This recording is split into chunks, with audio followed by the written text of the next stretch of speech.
What do you want? I don't know. Well, I'm going to ask you some questions since I don't Okay, know anything fine. about you. Fine. And we'll just That's okay. go where we go. That's okay. And as long as we got time to do. Well, let's just start from the beginning. Where did your folks come from, and when did they show up here, if they did? Yes, my mother was born in a homestead location in Upper Michigan, and then probably her greater number of years were spent around the Cleveland, Ohio area. What was her nationality? We were pretty much Scotch and English, and it's on both sides of the family. Why it's pretty much that way. Mm-hmm. They were married in New Haven. She had taught school down in Berea, Kentucky, and then she'd gotten into some of the Connecticut schools. And her mother by that time had remarried and was living in New Haven. And my dad was a student in Yale. So that Grandma Lewis had a practice of inviting some of the divinity students down to supper, Sunday night supper at her home there not too far from the Yale campus. And Dad was a friend, or in fact a roommate of a divinity student, so in due time he traveled along with the divinity students, and that was the initial meeting. Mm-hmm. So that they were married in New Haven, and then they came out to Appleton. What were their names? Well, my mother was Ethel French Fischer, and my father was John J. Fisher. Mm-hmm. He had no middle name, but when he got to Yale, he decided that it was going to be necessary to identify himself some way or other, so he simply took the initial J. And French was your mother's maiden name? Mm-hmm. Right. Yes. So after they got married, where did they head off to? Appleton, Wisconsin. And Dad had gotten his lawyer's degree, and he established a practice or an association in Appleton with a brother of a friend that he had in the Yale school. And he stayed there for several years, I think maybe about 4 years or so, maybe not that long, but I think approximately that. And then they moved to Bayfield, because Bayfield was at that time in a period of expansion and looked like a good place to be. And of course, our population around that time was a good deal larger than it is now. What year would that have been then? Well, they must have gotten here about 1912, I would say, something of that sort. I'm not just certain what the year was that they came, but thinking back to ages, why, I think that would be about right. 10 to 12, something of that sort. And the mill was going great guns. They had the sawmill, they had planing mill here, and they had a lot of shipping going on, so that there was a lot of activity. And there were 4 lawyers here, so he had competition at that time. Now, of course, we don't have any lawyer. Well, we do have now, because we've got the one that There's one guy down there. One is here now. He moved in from Washburn after being the county attorney. Why he came to Bayfield. But there were 4 when Dad came. He finally was the last one, but they seesawed back and forth. There were others at times. Mm-hmm. But he had one term as district attorney, but things got to be pretty low level around here, and he moved on to Superior and established a practice with someone else up there in Superior, and his last years were spent there. When was that, would you say? Well, again... Roughly. Yeah. It must have been about 1932, maybe, something of that sort. It was during the Depression years. So he was here for about 20 years? Yeah, he was here 20 years, easily. Right. And our home was the White House that is just opposite the mansion over there, so we could see pretty much of what was going on the waterfront and down on the dock and the main part of town at that, or a good active part of town, because that was the Booth business down in front there, and the railroad train going out to the lumber camps went out there. There was a depot and so forth there at that point. So we had lots to watch. Were you born here? No, I was, I don't think I was 2 years old white when they moved here, but I was born in Appleton. Right. And I had an older sister, she was 14 months older than I, who was born in Appleton also. Then I had a brother and a sister that were born in Bayfield. So you really went through your whole school years and high school? I did all of my school years, yes. I graduated from the University of Minnesota finally, and what'd you take up there? well, I took what I could to get a degree. I'd had 2 years in Northland Academy, and then I'd had 3 years in Northland College.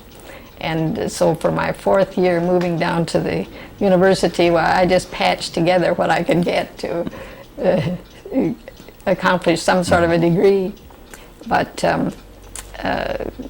I had been ill for a year and had been out of school, so that I think my family felt that it would be easier for me maybe to go down there than to continue at Northland. I had graduated from Northland Academy, maybe I said, and so it was, I'd had 7 years, or not 7 years there, I'd had 5 years there. But it made quite an association, of course, with Ashland for that length of time. Ashland at that time was on the scoot, and we had the train service that was 6 trains a day, I guess. What do you mean by on the scoot? The name of the local train was known as the Scoot. Oh, it was? It was, everybody referred to it as the Scoot. And it was, I guess it usually had 2 cars and the engine. Was that the one that came up here to Bayfield? Yeah, from Ashland to Bayfield. And it had the passenger coach, and it had an express baggage coach. And of course, express was vitally important at that time. There were fish shipments. In fact, there would be carloads of fish at certain times of the year that would be attached to it. And there was traffic, of course, as far as fish was concerned, by boat also. They, I think, took fish to Duluth, for instance, by boat, and maybe to other points by boat. But the train service was very necessary for logging. They had shipping, of course, by boat as well as by train for logs, and for the planing mill and the sawmill located downtown, of course, took care of a lot of it, so it went out as being lumber too. But it was a very different place than it is now. It was a much more noisy town. You could hear the planks going down on the lumber piles, and you could hear the engines, the whistles. Of course, the town was pretty much regulated with the whistles. Getting up and going to work, and the church bells would take care of other times. We lived on Catholic Hill, so we were out of touch with some of the other churches, but we could hear the Catholic bell. In fact, our brother would race home at noontime because the priest, if he got there on time, the priest would let him ring the noon bell. So he would cut through the ravine over to our house and get there in time to have that pleasant chore. But we had... Did you go to the Catholic school? No, we went to the 2 public schools. There was a central school, it was called, where the Baptist church is now. And that was at one time housed high school and grade schools. They had the high school in the attic of the school, I believe, upper level. But when we went there, they had the 3 or 4 lower grades and the kindergarten. The high school was built in the late 90s, maybe 96, 98, something of that sort. And you know where that is located up there on the hill. But it was, they had, I think, all through the years, very good educational planning and execution here. They had a number of very good people who went on to have considerable responsibility in other educational systems. But some, of course, were liked and some weren't liked. It goes every place, I think. Yeah. Well, when you went away and got your degree at the University of Minnesota, did you come right back here, or what happened? I came back here. It was in the Depression years. There was nothing much could happen right then. It was impossible to get a job. I took did a landscape architecture course by mail just to have something to do, and I took care of the library. Was librarian for a period of 1 or 2 years there, I think. And when they needed a supply at school, I'd go up in the high school area. But there wasn't very much that you could do. I did gardening 1 year or several years. I would get plants from the florists and sell them here to people who wanted plants because they didn't have to go and do the traveling then. We were all careful of our gas at that time. And we had, then 1 year I had a little greenhouse with someone else. My cousin was here, a fellow from New York State. And so the two of us had put up a little greenhouse that was just an excavation of a bank, and then glazed over the top of it. It later became the foundation space for a house that is over there. A residence is built on that. Where was that now? Where was that located? It's over on, well, it's the house that is just to the right of the Botan house and on the opposite side of the street. It's so you came back and you moved back into the family house. Yes. Mm-hmm. And the greenhouse was back behind that. That's right, it was back to that. My dad owned the land back to the next street and down. We were always land poor. He owned places all around. We go by and this was Fisher Woods and that was Fisher's Woods and the other place was Fisher's Woods. You couldn't sell them, but they'd come up and he thought they were good properties, so he would pay the taxes on them for a while until he couldn't pay them anymore. But we have friends that live on some of those tracts now, so we laugh about some of the ancestry of it. There were things you could do, but you couldn't get very much money for it. And at that time, my grandmother was becoming very frail. In fact, she had cancer, and so it was necessary that there be someone else around to help with that. But always through the years, why my folks had rented rooms because we had the 4 bedrooms and then there was an attic room, a finished room in the attic of the house. And in the summertime, why everybody would move out of the bedrooms down below and live in the open attic besides using the finished room, so that the rooms were rented. And of course, during that time, there was a lot of hay fever traffic around here. And it was before they had antihistamines. And you had to go some other place to get good lake air or something to give you some relief. And we had people that stayed with us year after year from Washington, D.C. and from New Jersey, and they just would return and return. I don't know exactly how many years, but I would say that some of them had been with us 4 years or 5 years perhaps.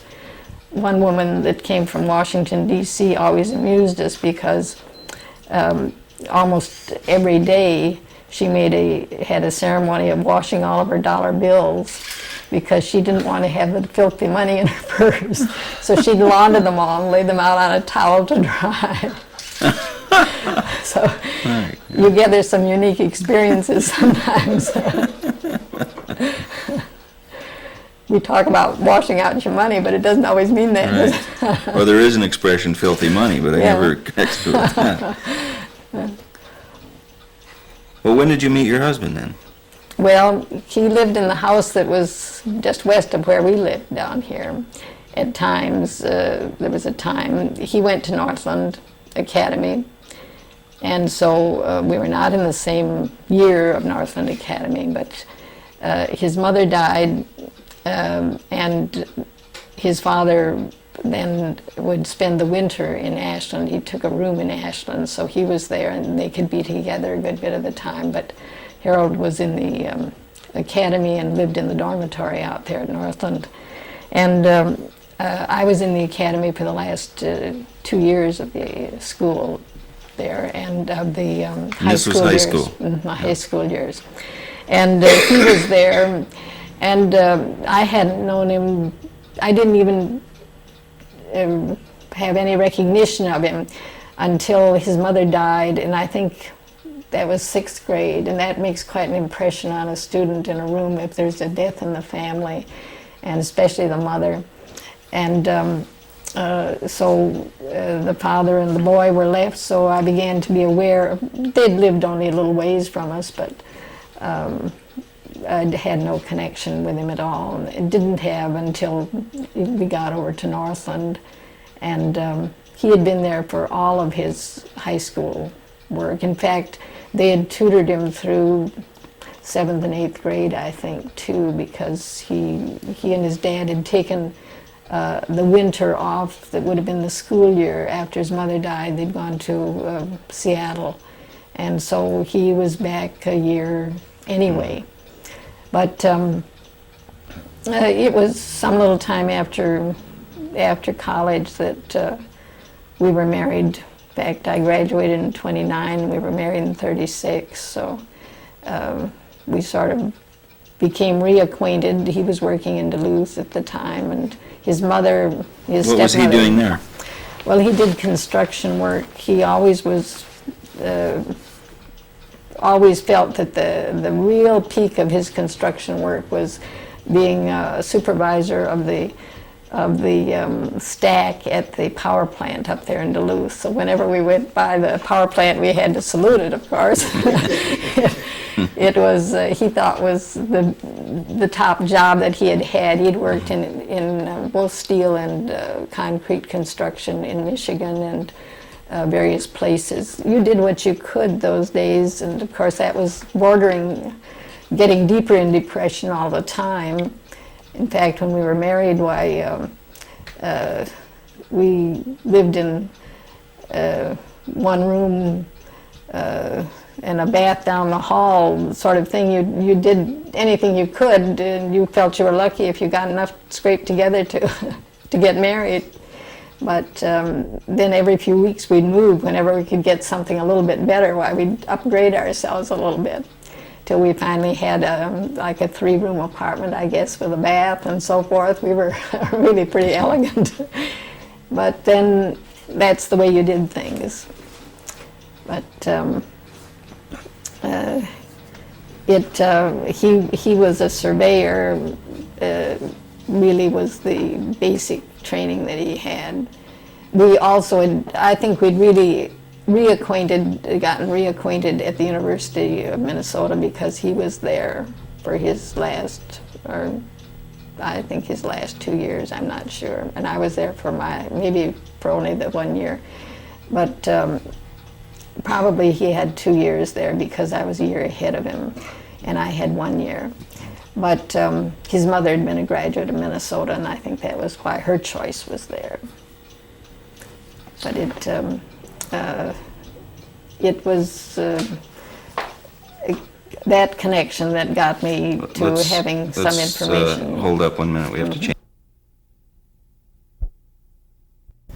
Wait, whoa. Where'd we get to? We're just taking her up. We just got to the point where she had Well, gotten married, and we're just yeah, back here. and you just you just talked about just sort of following the path. Marjorie's paths. Okay. Talking about the depression, I guess. Because you got to remember, John, this is the woman who knows everything there is to know about Bayfield. Right. So at the end of some tape, if we sort of we've got a couple of holes that would be good for you to. I don't know that Expound about. that she knows everything about Bayfield, but she knows some things about Bayfield, maybe that other people don't know. But I'm sure it's not everything because I've been gone much more time than I've been here. But there are lots of things that have happened.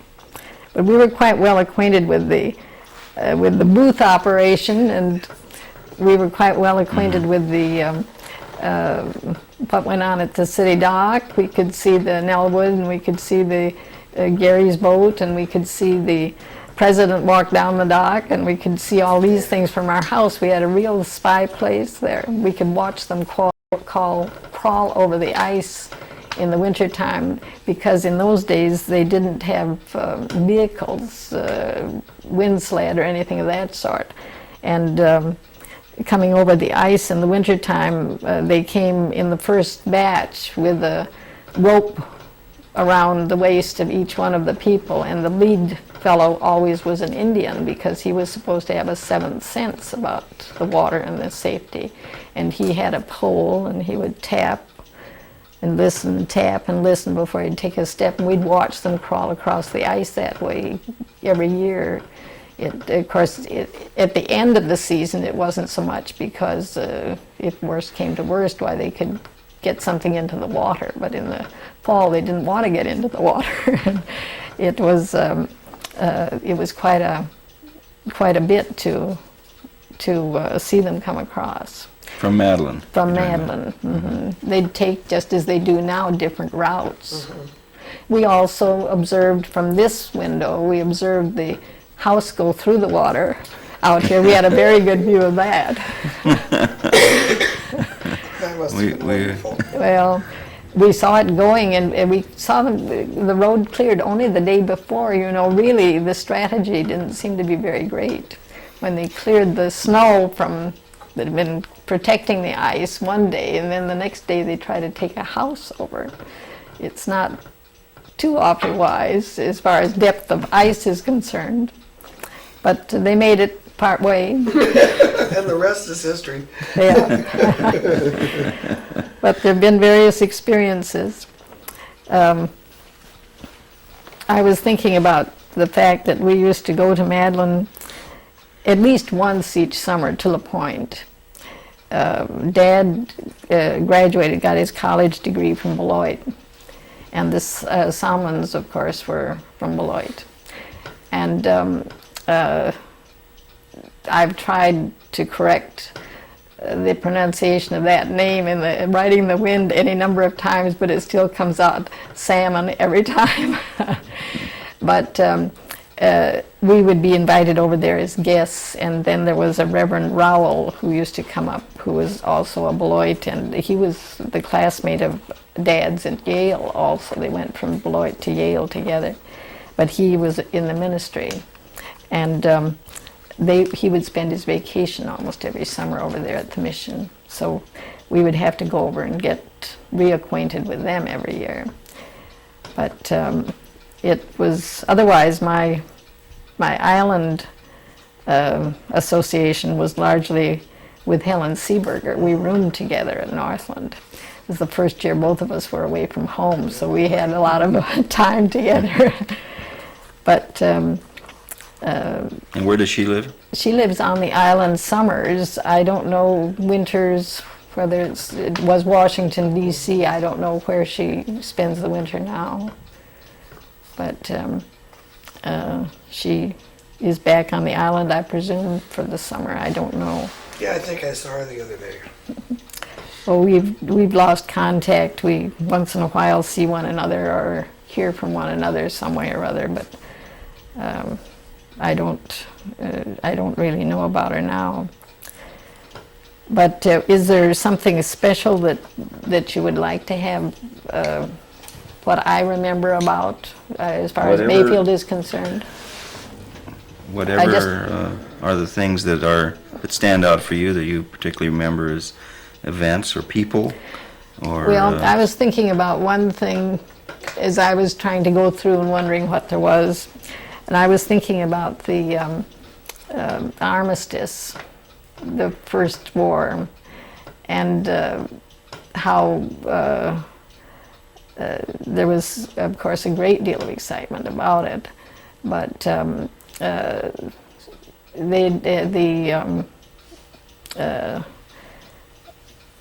trying to think what they called it. They didn't call it pavilion, but the place that it wasn't opera house.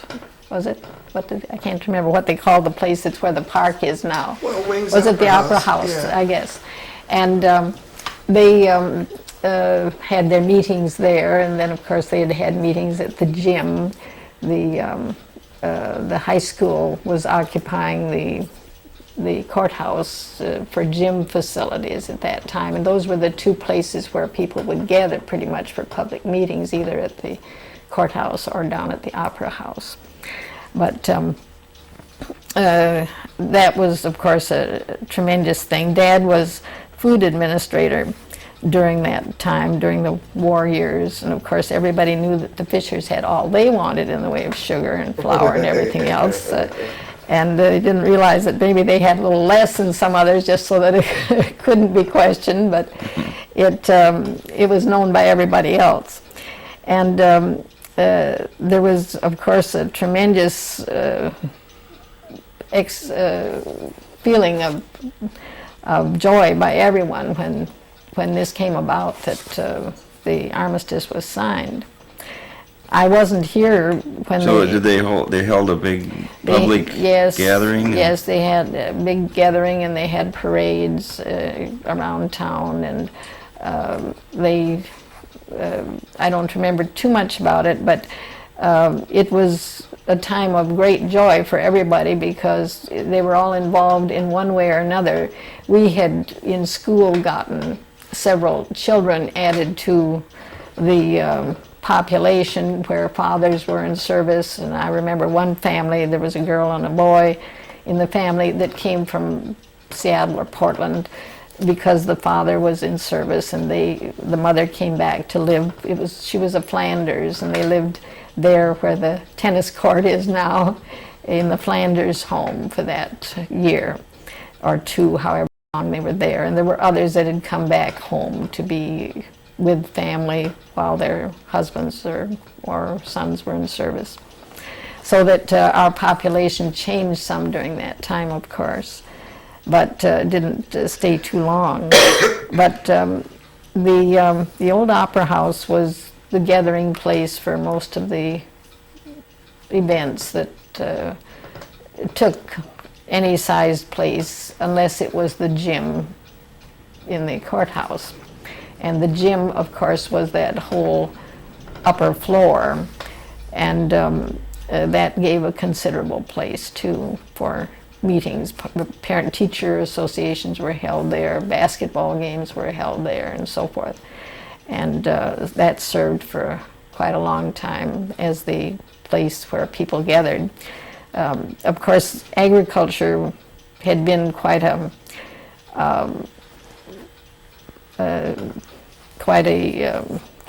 industry around here, and it had been promoted quite a lot, and they'd had a lot of their agricultural meetings and association meetings and so forth there at the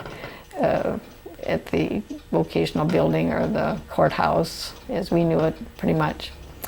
What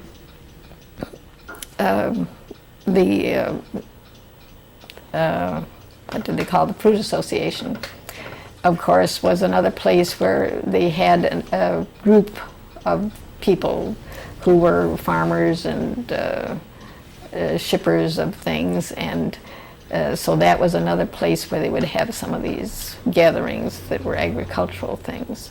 But they felt that this was quite an agricultural country, and they promoted it a lot without regard to the fact that there was a lot of red clay and a lot of sand around, but they still had a lot of success, housers with their sand and people with their orchards, and they found out the crops that could be grown, and they did a great job with it. But for a long time, farming probably was, after the lumber company went out of business because there were no more logs to cut, and I presume that agriculture was probably the mainstay pretty much at that time. Of course, the bean cannery helped out there too, using the produce. And when we talk about bean cannery and we talk about the courthouse, why, I didn't know because I wasn't here during that time, but I have heard many times since that they had some of the German prisoners of war in the courthouse, and they were some of the people from Bayfield who were of that same general age have met with some of these German people over in Germany since that time. Well, somebody was just here too. Somebody just came to visit and called on Jimmy Hauser because his dad, Dawson, Yes, had been a friend. and taken down cigarettes when he wasn't supposed to and all this yeah. stuff. And unfortunately didn't get his name or his address. I thought, how sad. But he'd been here as a POW and came back to find everybody. Yeah. Another one who's had contact was, Anna B. Wilson's son. Now, does that give you a clue? Oh, yeah.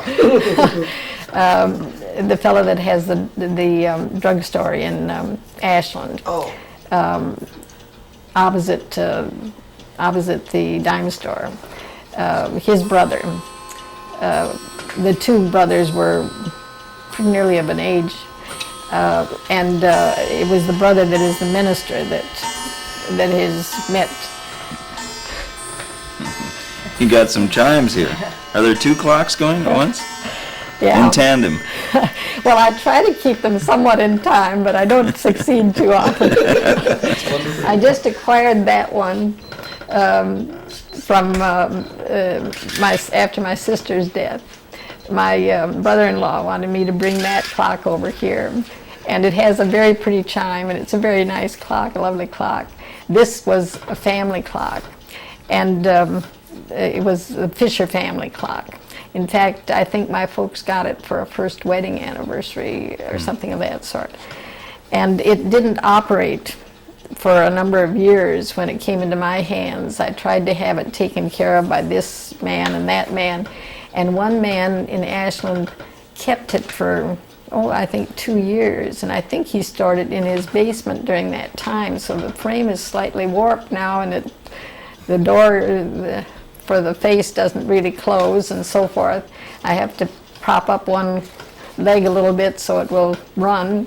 But it's now is back and running, and all it took was a simple little thing, but the man didn't know enough to make it. Finally, I got it to somebody who knew enough to all it took was a little making of something with a little piece of wire, and it runs. So we don't know about some of these things. Well, at noon we're going to get a real concert here. Oh, yes. You'll get the bells, too.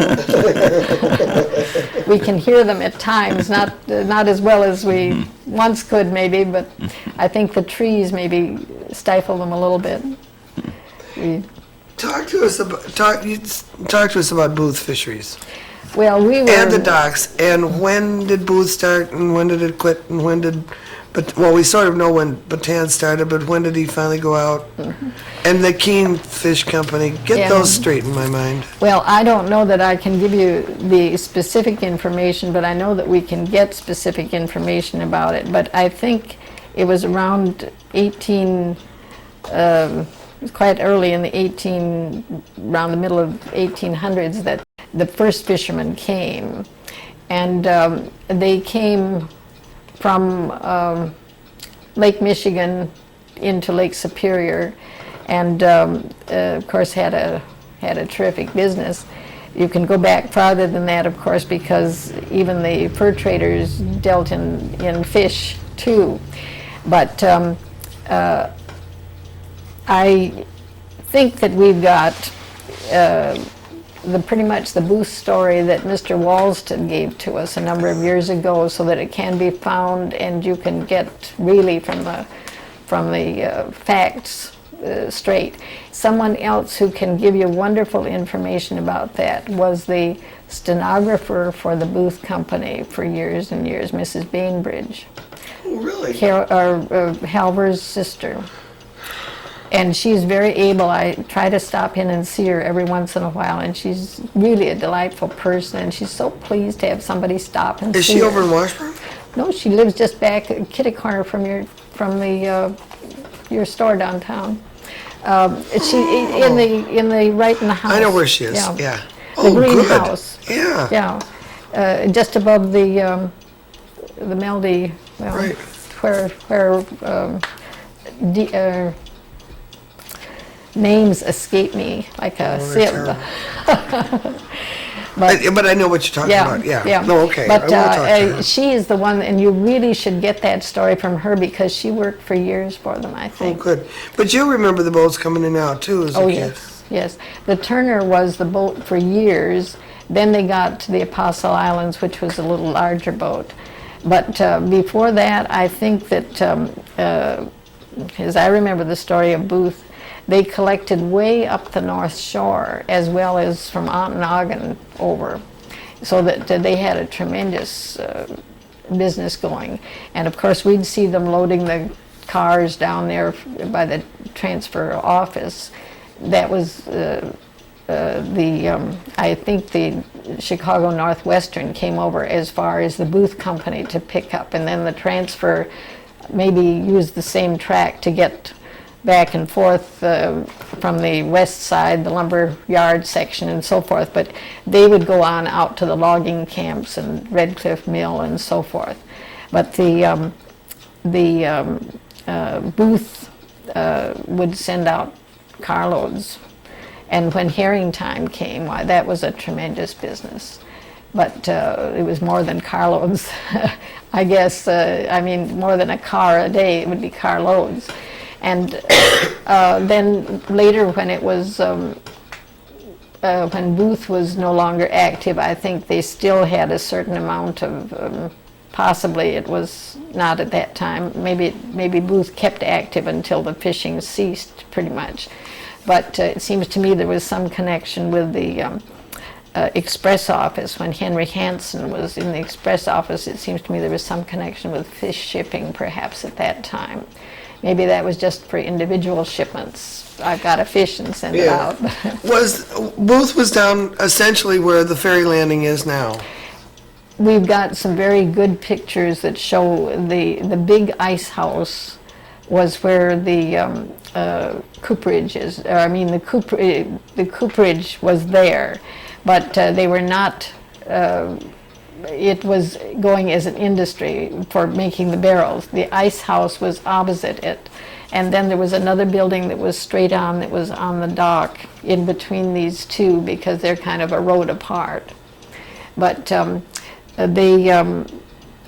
big dock, the gray dock that was in line with the cooperage, was a line where the luxury boats would come in, the overnight boats. You could take an overnight trip from that dock up to Duluth. It was an overnight trip. You could come back the same way.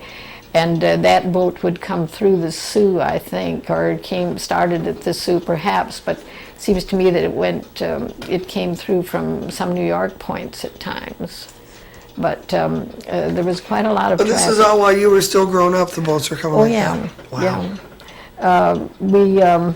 I remember Mother going up to Duluth several times on the boat. It was an overnight trip, and it made a nice trip for folks. But there were people coming up, and some of them stay over one trip, they have a week here, that sort of thing. But that was when the big old hotel was still. Well, that was after the Island View days. The Island View was never a polished place in my being around. We go to the Presbyterian Church, and of course, the most direct way to the Presbyterian Church from where we lived was to cut across the lots, which were all vacant, that Dad owned on the east side of the next block, or across the alley, the west side of that block that we were in. And we'd cut across there and go down these steps that remained there at the Island View, but the Island View was just pretty much shambles.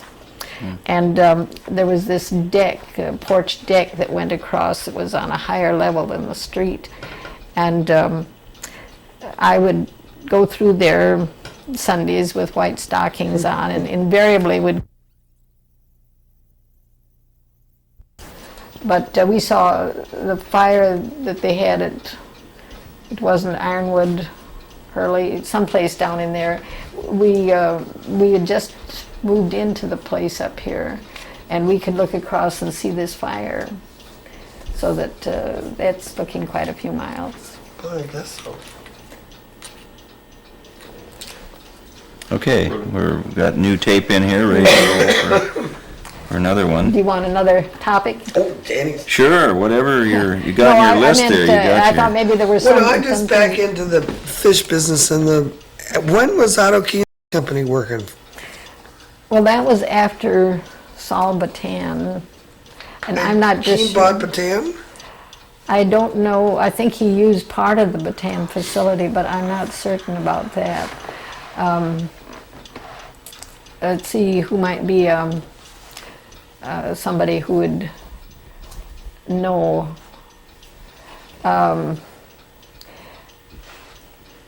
Stuart Aiken might, because he worked down there at the power company for years and years and years, and it's near enough so that I Yeah. think he might know, and I think Lyman Nurse might know. Oh, good, because we're talking to him Saturday. And he would know from the fishing angle and perhaps also from the being down there.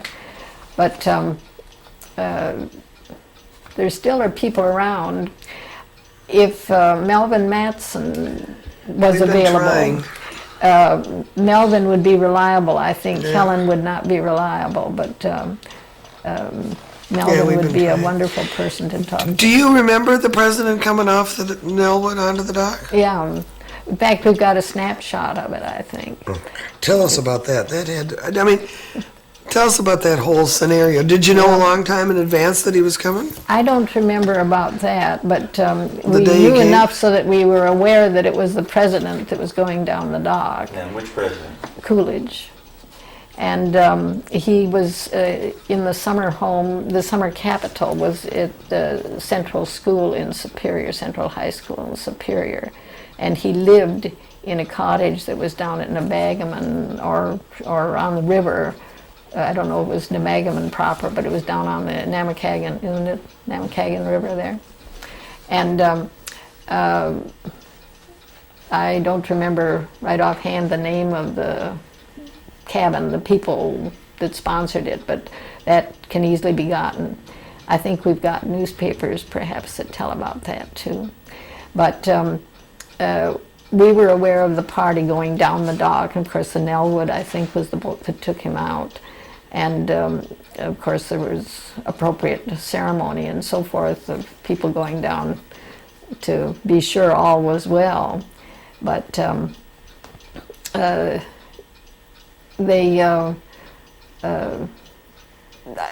I don't think townspeople, maybe select townspeople were available to be there. Maybe the mayor greeted him or something of the sort. But we could see it from the house. We didn't have to go any closer than that. We had the bird's eye view. But it was quite an event for Bayfield. And I think we may have in our collection papers that tell How it. old were you then? Oh, must have been college or past. I don't remember because I don't remember what the year was that he came. 29 or Yeah. 30s, Couldn't have early been 30s. because that's Hoover years. I don't He's before remember. Hoover, so it was Yeah. before.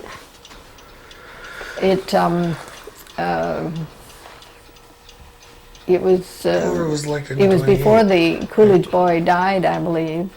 It seems to me it was rather shortly after that he died, a year or so. I don't remember precisely.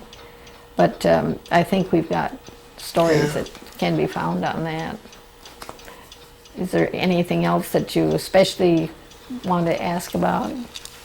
Oh, what's on your? You got Well, notes there. I didn't know what you people would want. Oh, yeah. I just tried to put down some of the things that I had thought you might want. Keep talking. That was it. It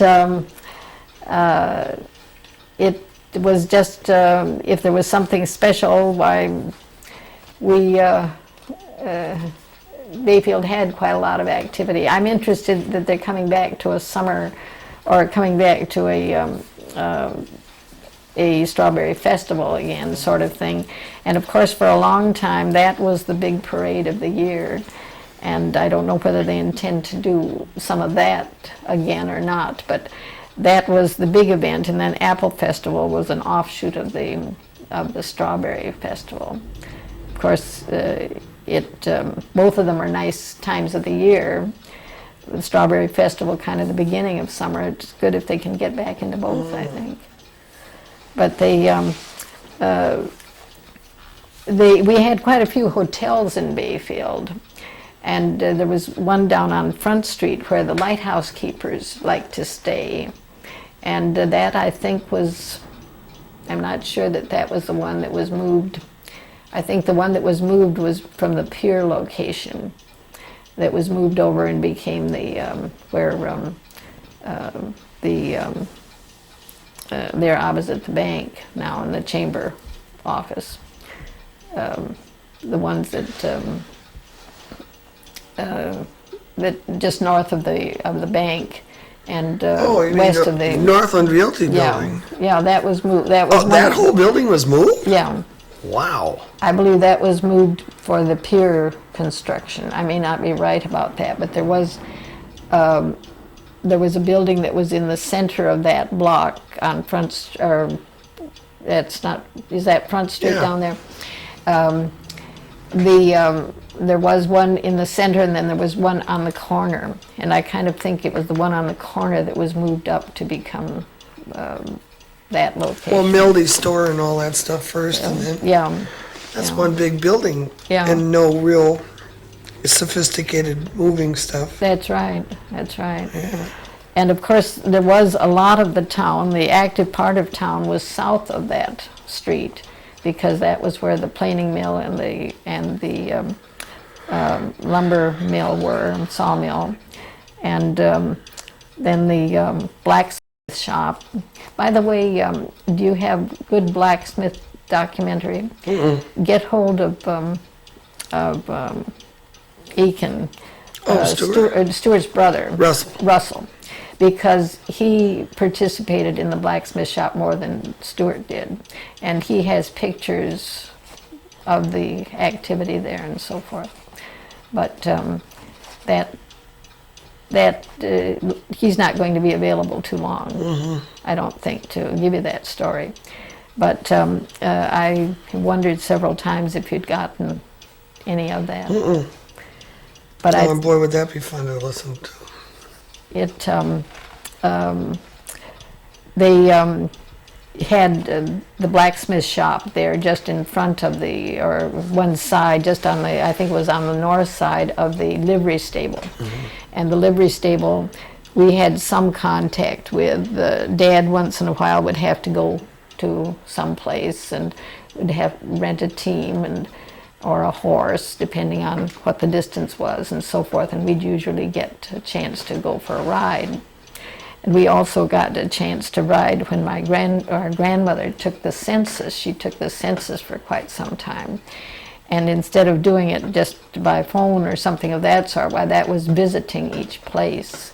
And when she would go out to the settlement, why, we always had a chance to go along. That was a whole day's outing for us to go with a horse and buggy, and she was very able, having lived as a homesteader in Michigan. She'd slap those reins on the horse, and she'd just she was all prepared for it. And we'd go out to the settlement, and then we'd go into one of the abandoned yards that was there, and we could see these flowers that were left over from the gardens and so forth, and we'd entertain ourselves while she visited the various homes and got the counts of the pupils.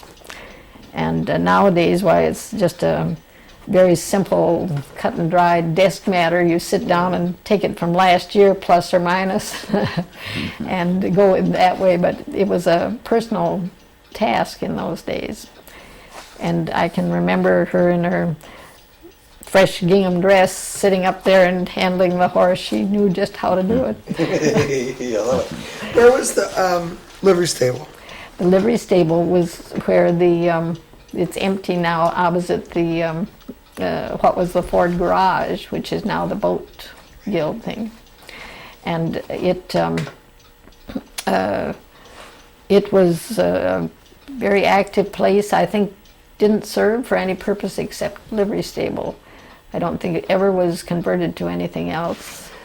What was down in, I know Lee's house was across the street in my now parking lot, but there's a foundation in there for something else. Do you know what else was in there? Was it another house? I don't know, I can't tell. In some of the pictures, it shows a pretty good-sized building. Oh. But I don't know Well, what it was. right on the north side of you was the horse barn for the Walksmith. Well, that's what I wondered, if it wasn't Walksmith. another horse barn. Yeah. Between the pink house and Elvis's yeah. house. Well, that's what it That sort was of the struck horse me. barn, the Oh, Walksmith, okay. the Walksmith operation, the mill horse barn. Is there anybody left around that really knew that operation at all? I mean, the Locksmith family doesn't remember it No, much. no, they wouldn't. The mill operation, Yeah, or just anything. well, again, that would, I think that the one you said you wanted to get to see down here, worked in the mill and had Oh, some. Mel Matson did? Yeah, I think he I had don't know, I some. think he might not be. I don't know. possible. I don't know either. I know he's not too well, but there may be somebody for the mill, because some of these people, were doing it. They weren't too old, and the lumber yard and the mill. Again, one who might be a good source on some of that would be the one that was going to tell you about the blacksmith, because they were right down there working in that Yeah. section all the time. Where'd you live when you got married? You were in Bayfield? We were living in Superior. The dad, the legal business, just there were 4 lawyers here when he came, and it got so that they couldn't support any lawyers, and he worked Washburn most of the time, and Bayfield, just a part of a time or something. His last office was the little building that I believe you just bought up on the hill, the little yellow house. Really? Yeah. Yeah, good. That was on the corner down there where Brubb's house is. And that was his last office in Bayfield, I believe. It's the sweetest building. It is there was another house that matched it pretty much, and that was what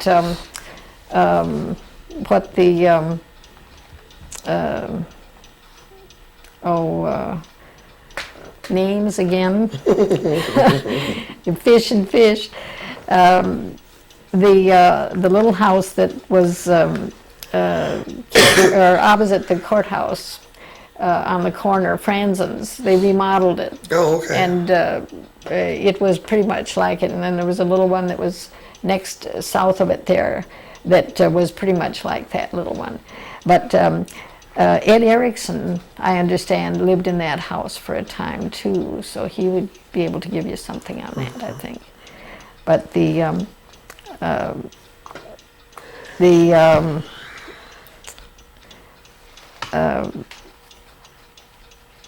things have changed so much in need, and to so much to non-industrial living around here that it's hard to even think that some of these things happened.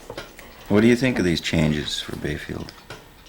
I think if it can be a recreational place and and survive, I think that's great.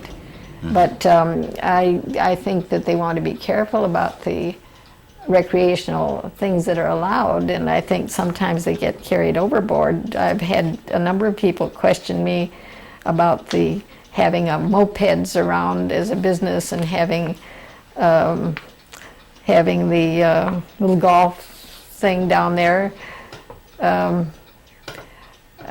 don't know exactly how I feel about that, but they use that space when Apple Festival time comes, and that disturbs me, I think, more than to see the golf place there, because I can see the golf as being something that's going to keep people here maybe another hour or something of that sort. They're going to enjoy something that they do, but when it comes to the having just regular business to carry out all the money from town at the end of Apple Festival with them when they close their tents and go away, I just don't buy that personally. That's why I think the golf thing is expendable, and I'm glad we can't put that stupid carnival up. That's right. Boy, that one bothers me. Yeah, I think that is such a mistake, because I think they are taking money away from Bayfield hands, and I don't think they bring anybody in here. I think the ones that come for the parade and that come for the apples are going to come anyway, more likely without it than to come with it, because it gets to be a noisy place. Well, the biggest thing is the money drain. Any more? Well, when did you were gone from Bayfield for how long? When did you come back? Oh, Or did you already do to this? Bayfield? Some of it. Well, it was quite a sequence of events. If you're interested, why, we left Bayfield after we were married. We left Bayfield. Harold was with WPA, and he got down. We were in Superior, and he was in Ashland, and we got down to Menominee, and he had stomach ulcers, which had always been a problem, to the point where they said that he either would have to give up the job because it was a sitting position, or do something else. So we came back to Bayfield then, and that was in 35, 36, I don't remember. I don't think I put down the date for that. That's what I was looking for. And well, it was later than that, I guess, because it must have been, it was about 38, I guess, because we came back to Bayfield and decided that we would just relax for the summer, and we relaxed for about 2 weeks. And then there was a little, the place that is now the stairway, I think, that goes to the apartments next to Morty's, in between the two places, had been put in by Tel Rummel the year before to be a little place where souvenirs could be sold, postcards and stuff, I believe. And we'd been gone, of course, during that time, so it was a new building to us, but that was vacant that year. And so I said, well, there are all these lovely craft items around here, the Indian items that still were making a few things. They were still doing beadwork out at Red Cliff, but Odana was still doing leather work at that time. And so we began to prowl around those places. We had friends in Menominee who had just gone into a gift store, and they kept talking to us about getting a gift store started. And the crafts were interesting, and we had already collected certain crafts where we'd been around when we lived in Duluth. And we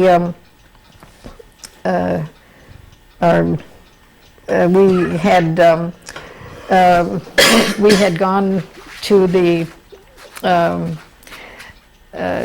to get some of those things collected, and we got the people in Odana to make a few things for us. They were beginning to make these little memento things at the time, and we took those in there and sold them. We had signboards, I think I've still got them, that we would hang on a huge elm tree that was outside the Express. It was the Express office at that time. All the traffic from the boat came up that because the city dock was still being used. So we would hang these two signs on each side of the tree. So coming or going, we had them.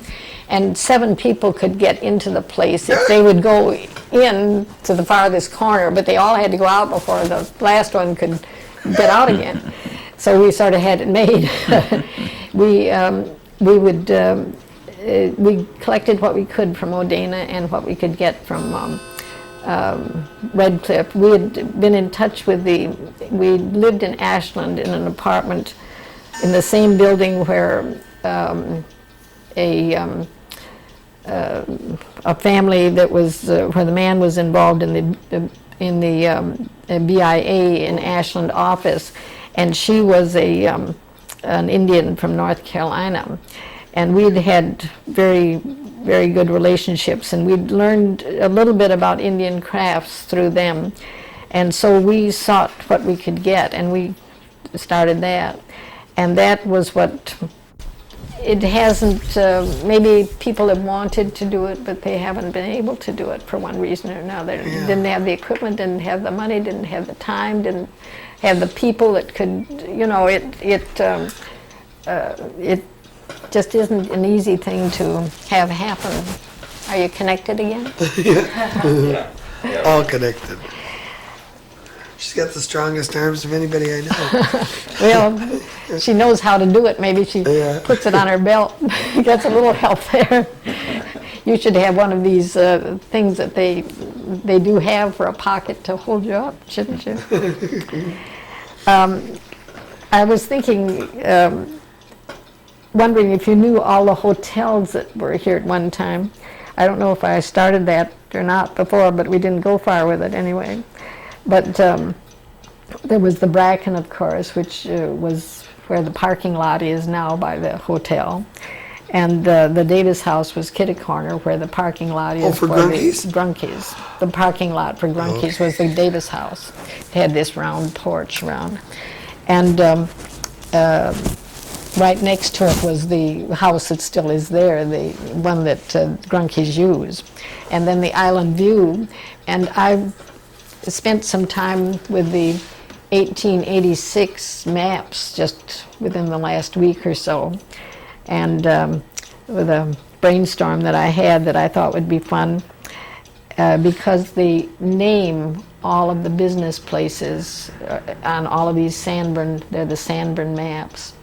And if it's a house, they just say dwelling, but if it's a business place, why they identify it.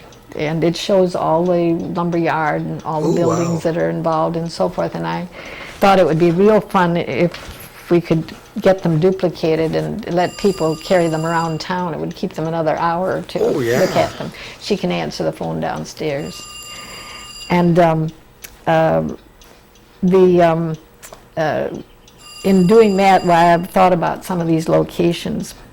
The Bracken Hotel was one place, and then the Davis House was across the street, kitty corner, and the Island View was on the hill, of course. And at one time on this 1886 map, that was a monstrous place. They had a big place over on the south side, and then they had another place on the north side, and it went clear up from the corner, clear up to the alleyway. The wall is still there.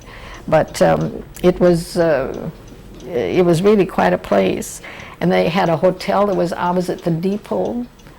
And they had... Where was the depot? The depot was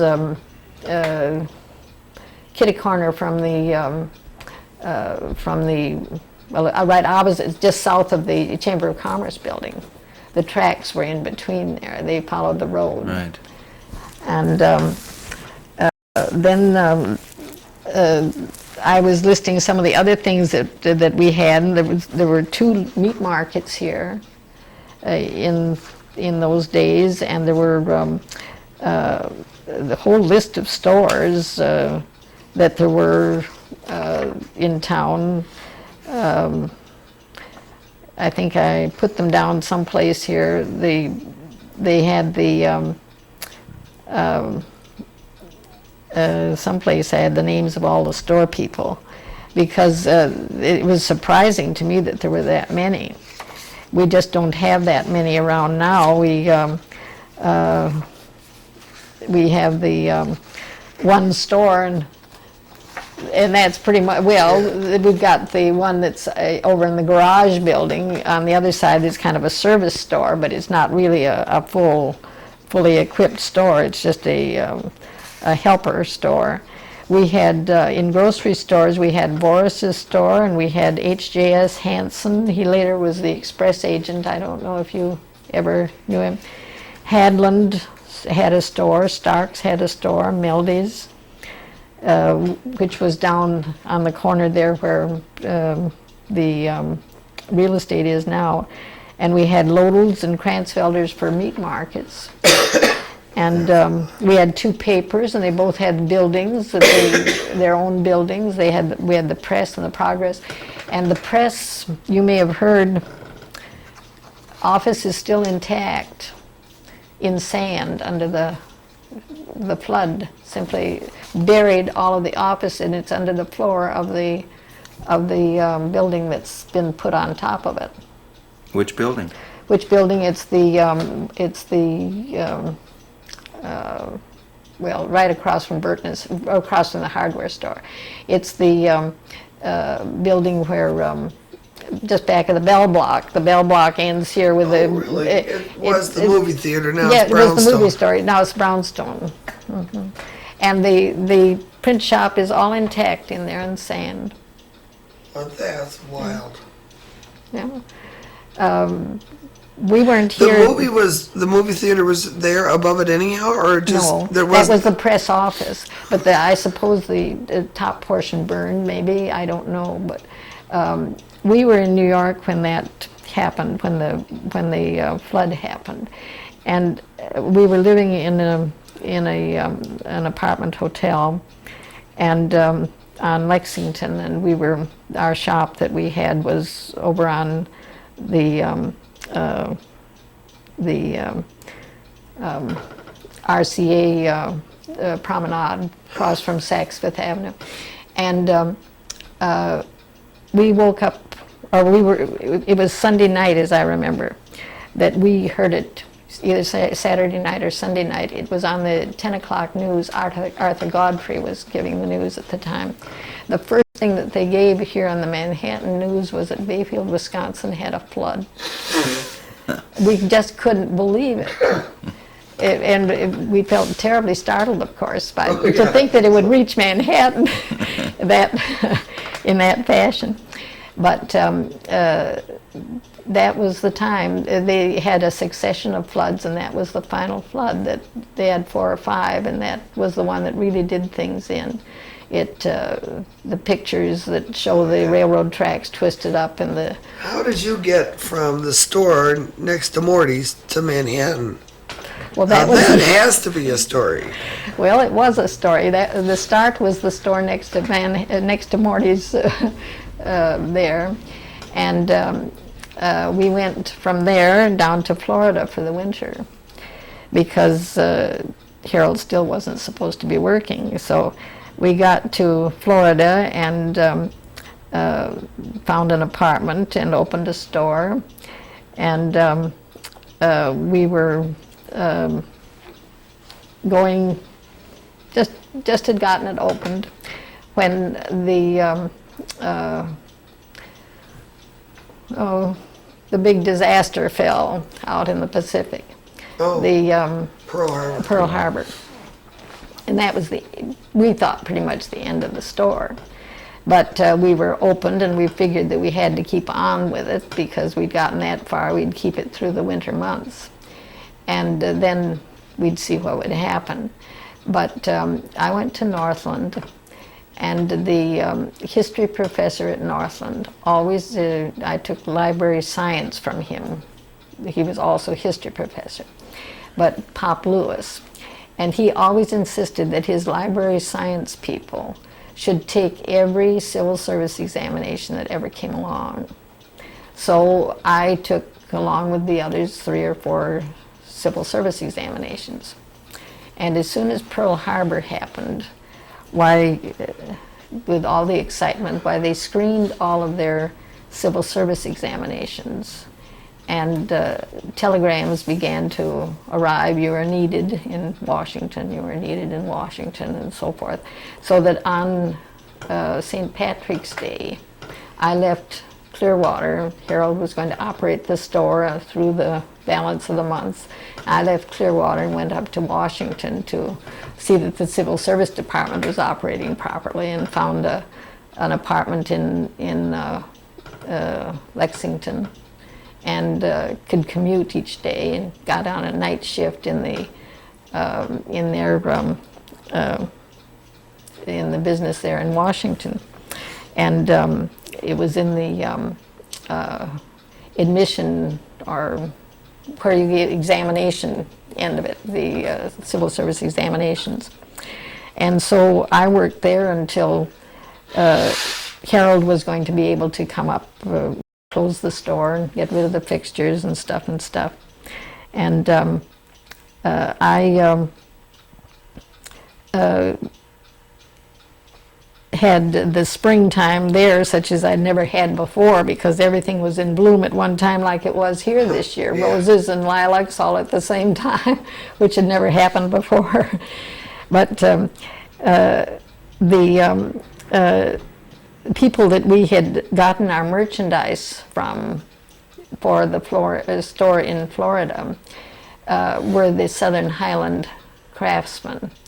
And so we had been sought before Harold came up, between my going and his coming up. We had been sought by them to go into their New York store and operate it for them, because they had been using Manhattan people in the Southern Highland store in New York, and it hadn't gone over very well. They were New Jersey or Manhattan folks that they'd had all the time there, and they just didn't know or didn't care or something of the sort to give any local color to it or local flavor to it. And they liked what we'd done with their Berea merchandise and so forth down south, so that they wondered if we'd go look it over. So a couple of babes in the woods, we went into New York, found a place to stay, and decided we would try it. So we experimented with it, and stayed there for several years, 4 years or so, and brought it to a paying business where it had been completely in the hole. And so that was our connection between the Southern Highland people, Asheville and Tennessee, North Carolina and Kentucky and so forth. Berea was one of the prime people in that group. So that we had a very interesting experience with them. But then we had our one and only child, and we didn't want to stay in Manhattan, and we by that time had bought a place out in can't even tell you where it was. It's next to White Plains. And we had gotten better as far as living conditions were concerned. We were no longer in Manhattan, but we had to commute an hour each way, which is no fun. So we had decided we'd had it for a while, and they had no opening down in the mountains section. We would have taken that, but in the meantime, while the national park people had visited us always when they came to New York, they always came into the store. And we'd had a standing invitation from them for a long time to get in touch when we wanted to change. So we decided we'd take the winter off and be plutocrats and live in Bayfield for a winter, and then we'd see what the National Park Service had to offer. So that's the way we got from one to the other.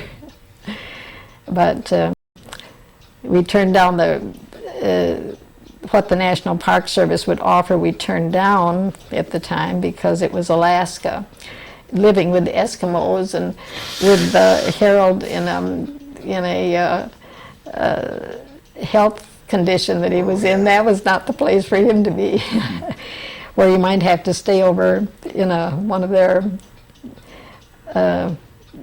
own places. Well, that was no good. So we turned that down, but then we decided we'd start in Duluth, which we did. But just a week before we were opening the store in Duluth, we'd gotten all of our merchandise, all of our handcraft contacts from the New York place. we'd gotten all of our merchandise in. Why, just a week before, why we got the wire from the Park Service that they wanted us at Glacier. We said it's too late, so we stayed in this section here till we got tired of stores and began to teach school again. It has been a long list of Amazing. this to this to this. When did you start to teach school? Well, I had taught before I was married, but to get back to it again, it was 57 or 58. And where'd you teach? Washburn. We bought a home in Seattle, and we were going to go to Seattle. But we came down to see Harold's mother. She'd been a teacher for years at Superior, at the college. And when we came down to see her on what we kind of thought was our last trip down to see her, we found out she just wasn't able to look after herself at all, so we didn't feel we could leave. So we dropped the house idea out there and decided we had to find something here, and the only thing we could find in this area that would suit our capacities was teaching. So Harold was credited, but he didn't want to start teaching right away. We bought the log house that's down on the Church Road down here between Bayfield and Washburn. You know, where Church Road goes off just past the where the big barn is with the painting on it. Oh, yeah, okay. We bought that log house down there and lived there for 10 years. Wow. That was at that time we could see a glimpse of lake toward Ashland, and we could see a glimpse of lake to see the ferry boats going to the island here. But that didn't last. You can't see either one now. But that's the way we got back here. And then when did you finally move back up to Bayfield? Well, we lived in Washburn, and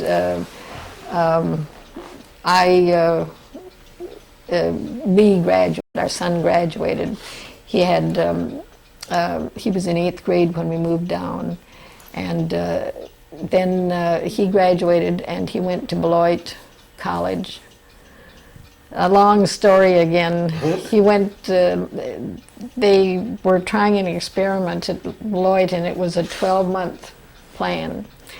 And I don't know whether they continued it more than that 1 year, but that was not a good plan anyway for us.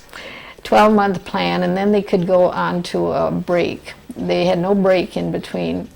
They could go into their sophomore year, or they could go into or their second year, or they could go off on a work experience, or they could vacation or whatever they wanted to. And he took a work experience, and the work experience that he was given was copy boy at the New York Times. Well, we knew New York, of course, from years before, and we didn't think too much about it, but we found out that New York at that time wasn't the same as the New York that we had known. But he went out there, and he got into an acquaintanceship with a religious sect that was not, they were one that was deprogrammed later, you know. Great. So that I could tell you a little bit about that. But anyway, it got us into thinking that we would build and stay here. So you never know what's going to happen. That's right. How you get from one place to another is rather strange sometimes. It's not always by your intent. Do you have any regrets about ending up back here and being here all these years? No, that was just good judgment, I think. The problem about being here in the first place was how to make a living. Mm-hmm. It still seems to be a problem. Well, yes, it is. Definitely, because a lot of people would like to be here. It rules out some that we maybe wouldn't want to have here. That's the only advantage about it. But if you can manage to live have enough income to live here, why, that's fine. But we certainly, by preference, why, it's where we like to be. Yes. We have to change tapes.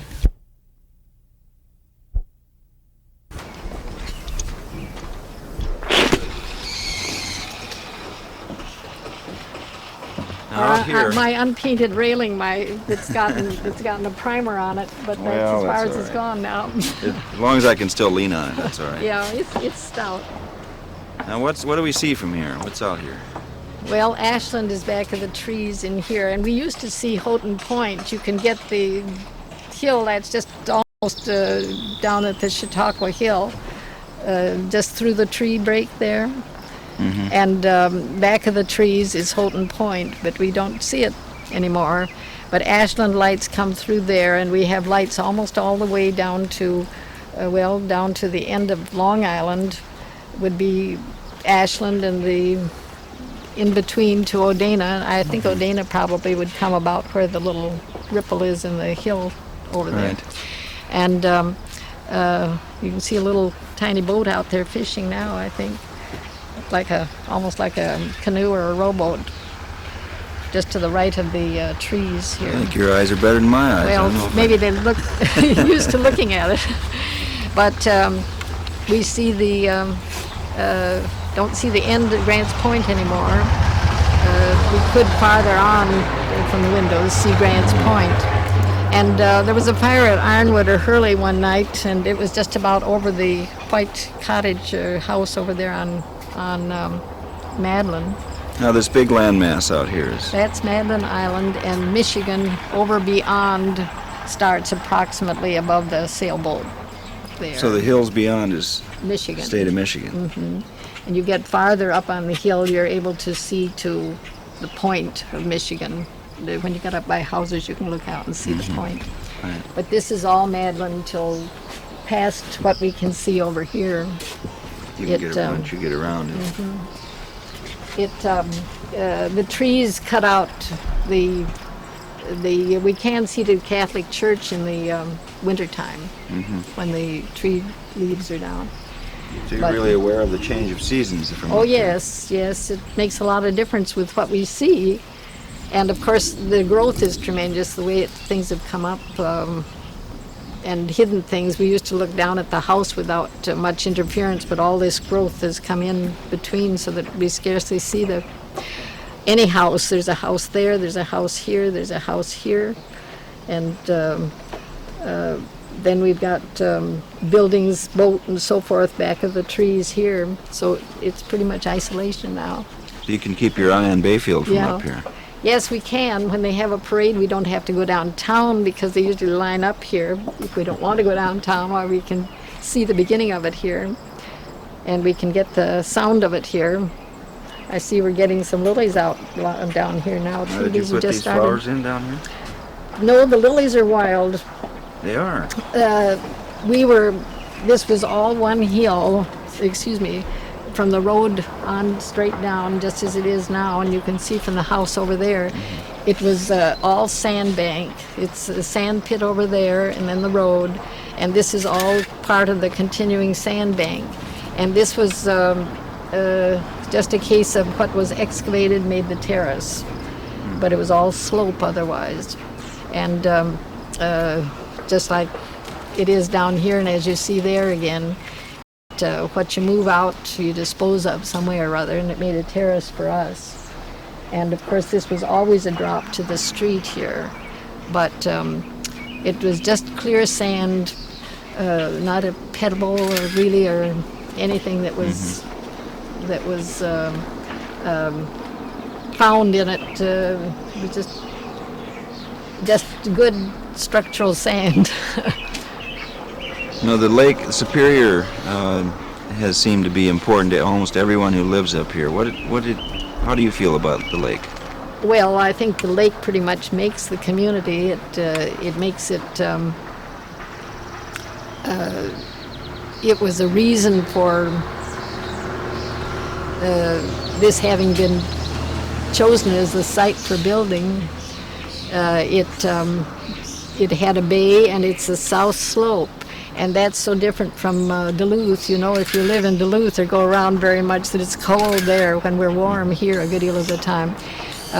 Among the various things I've done was, as I told you, transporting plants and flowers to Duluth. And we are a good week ahead, or usually are with the regular season, about a week ahead of Duluth in growth. And our flowers would be ready to take up there before theirs would be ready. Iron River in between was has a different timetable. But Duluth and Bayfield are about a week different. Well, it sure is beautiful, this view up here. Yeah, even when it's cloudy. When it's sunny, it's that much lovelier.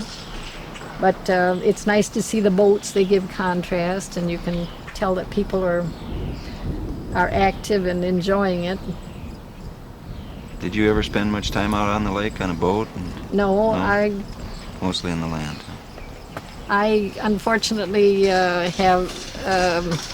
used to have a hard time traveling in a car or a boat, either one. I'd get so seasick, get so car sick. And I've gotten over the car sickness, I think, from driving and so forth, and I think maybe the roads are better. We're not quite so much this way. But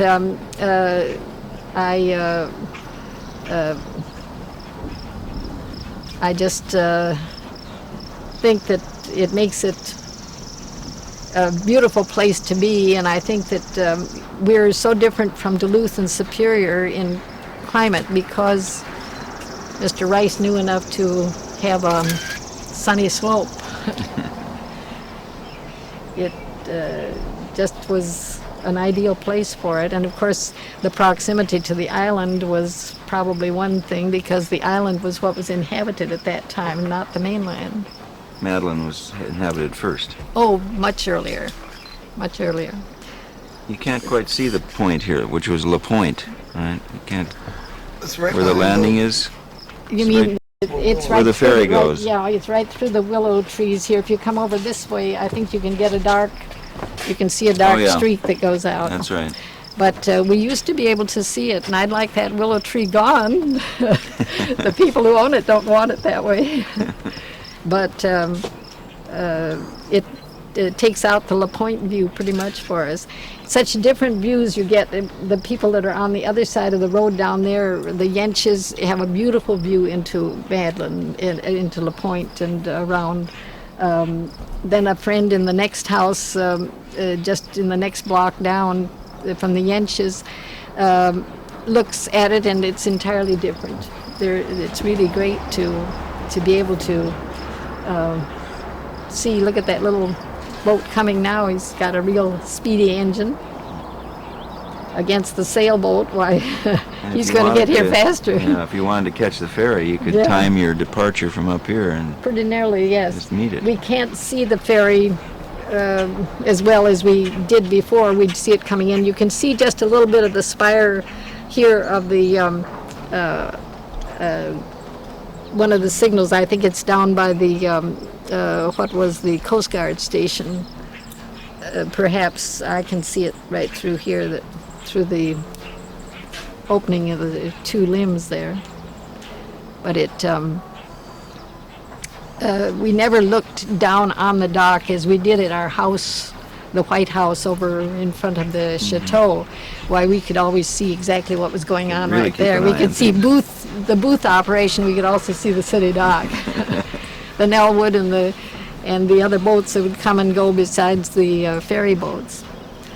There was very little that we didn't see there. That little boat has made quite a trail. You can see that. And when they crossed with the house, why, the house was somewhat in the position where the trees are there, where it went down, I think. But you probably have heard the story of the house. Yeah, moving Ed told across. us about that. I think it was Ed. Well, Thinking of there'd the be quite a few could tell you about it. That was a very unwise thing to think you could scrape snow off, and later, sort of past the middle of winter, and find good solid ice enough to take a load like that. And I guess it wasn't just house. I guess they'd loaded the house with everything that everybody wanted to have taken to the island. because it was undercover, and it was undercover a little too much. Well, thank you so much, Marjorie. Well, you're welcome.